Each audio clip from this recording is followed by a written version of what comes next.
Bienvenue à cette revue des marchés boursiers Cachemire du lundi 6 avril 2026. Aujourd'hui à la bourse, comme on l'avait pressenti en avant-marché ce matin. Ceux qui écoutent le segment d'avant-marché autour de 8h45, 8h50, ben c'était vert. Pourquoi? Parce qu'on pense que, en tout cas, les opérateurs des bourses pensent qu'il pourrait avoir un accord avec l'Iran, les États-Unis. Trump tire partout en ce moment. Mais ce qu'on comprend, c'est qu'on se parle et pendant ce temps, on continue à gagner du temps. Les Américains continuent à bombarder. Donc, c'est tout ça. C'est un jeu qui se joue à deux niveaux. Il y a une communication officielle où là, ça semble être très confus, mais la communication directe, je pense, a l'air moins confus. Et on va voir, les Américains veulent des gains substantiels. On va le voir aussi. Donc voilà, et tout fait état aussi du détroit d'Ormuz. Là, ce qu'on comprend, c'est que ça vient juste de sortir aussi, là, c'est la firme Citrini Research qui, elle, a mené une enquête sur le terrain au détroit d'Ormuz, puis selon ce qu'ils affirment, les chercheurs de cette firme-là, Citrini Research, qui est beaucoup à contrarier, là, c'est une firme qui a déjà fait parler d'elle par le passé, très controversée. Bien, ce qu'ils disent, eux, c'est qu'ils sont allés constater sur le terrain, et selon eux, il y aurait une quinzaine de bateaux par jour qui passeraient dans le détroit d'Ormuz. Donc, c'est des bateaux qui ne seraient pas officiellement comptés. Là. C'est souvent, on a des balises où on peut se faire repérer, on éteint les balises et on passe. Donc, selon eux, selon les témoignages qu'ils ont eus, il y aurait une quinzaine de bateaux qui passent et ça pourrait prendre peut-être 4 à 6 semaines si jamais on a une entente pour revenir au trafic antérieur, selon leurs recherches, qui a été publiée dans plusieurs grands médias américains aujourd'hui. Donc voilà, le TSX aujourd'hui, ça a fini dans le vert. Donc 73 points de hausse, 33 181. Dow Jones, 165 points en vert, 46 669. S&P 500, 29 points de hausse, 6 611. C'est quoi? C'est la quatrième séance qu'on finit dans le positif, là. La semaine dernière, ça a bien été. Là, on commence la semaine du bon pied. Le Nasdaq, 117 points dans le vert, 21 996. Le pétrole WTI monte de 87 cents, 112 et 41.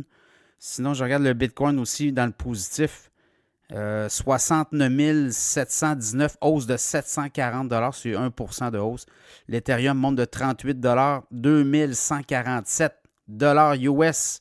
L'or a perdu 28 $ aujourd'hui, 4647. L'argent perd 25 sous, 72 et 65. Pour le reste, si on regarde un peu ce qui s'est dit, ce qui se trame, ben, les marchés sont beaucoup plus favorables peut-être à un cessez-le-feu, 45 jours, est-ce que c'est possible que tout ça arrive? Ben, en tout cas, on mise davantage là-dessus. Il y a un ultimatum jusqu'à mardi soir aussi, n'oubliez pas. Et l'idée, c'est de rouvrir le détroit d'Ormuz. Là, ça, on sait qu'il y a déjà 15 pétroliers qui passent par jour, 15 gros bateaux. Ben, c'est peut-être moins problématique, voyez-vous. Donc, on va suivre tout ça. On va voir des chiffres aussi sur l'inflation vendredi aux États-Unis. Il y a les résultats du premier trimestre qui vont commencer à rentrer dès la semaine prochaine. Donc, tout ça va amener beaucoup plus d'eau au moulin là, pour les marchés. On a aussi l'économie américaine. Si je regarde aussi, au niveau des indicateurs, là, il y avait aussi tout ce qui est les rendements obligataires. Ça a comme un petit peu baissé. En tout cas, c'est stable par rapport à la semaine dernière.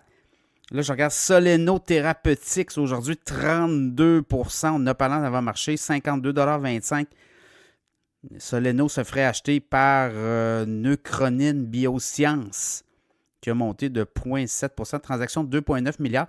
Robinhood aurait été sélectionné pour les Trump accounts. Ça, c'est les chèques qu'on va verser à tous les Américains qui vont naître aux États-Unis. Donald Trump veut donner de l'argent aux jeunes. Un peu comme en Suisse, là, on débute avec un compte en banque. Et c'est Robinhood qui aurait eu le contrat là, pour la plateforme d'échange. Alors, voilà, ça va être à suivre là aussi. Le titre de Robinhood a monté de 1,3%, 69 et 78. Netflix a aussi monté. Là, il y a des firmes qui ont placé un buy. Là. On était neutre sur Netflix et là, on a dit, l'entreprise va bien et on met un buy. Donc, on s'attend à ce que les titres montent davantage. Là, je regarde les titres qui ont plus monté au Canada. Le First Quantum Mineral, 5%. Dollarama, 1,7%. Canadian Natural Resources 1,7. Canadian Tower 1,6%. Cenovus dans le pétrole 1,2%. Whitecap Resources 1%. Canadien Imperial Bank, ça c'est la CBC, 0,9%. Restaurant Brand, 0,9% de hausse. Aux États-Unis, les titres Soleno Therapeutics, on l'a dit, 32%. AppLovin, 6,8%. Stratégie, dans le Bitcoin, 6,6%. Seagate, 5,6%. Booking, 5%. Nebius, 3,4%. Apply Optical, 3,4 et SanDisk 3,2, Micron 3,2 aussi. Donc voilà les titres qui ont plus bougé. Alors voilà, demain, ultimatum de Trump. Trump dit une chose, son contraire, là, mais quand même, il y a beaucoup de bruit sur la ligne. Il faut essayer de décoder, mais là, si on nous dit qu'il y a des bateaux qui passent, selon une firme de recherche, écoutez, là, à un moment donné, l'Iran va peut-être avoir moins de levier. Donc, à suivre demain. Est-ce que les marchés seront verts? Mais là, ceux qui sont... parce qu'on a atteint le plancher, on est reparti. Là. La semaine dernière, on a gagné 3%. Aujourd'hui, on gagne quand même des bons pourcentages. Donc, voilà, demain, à surveiller.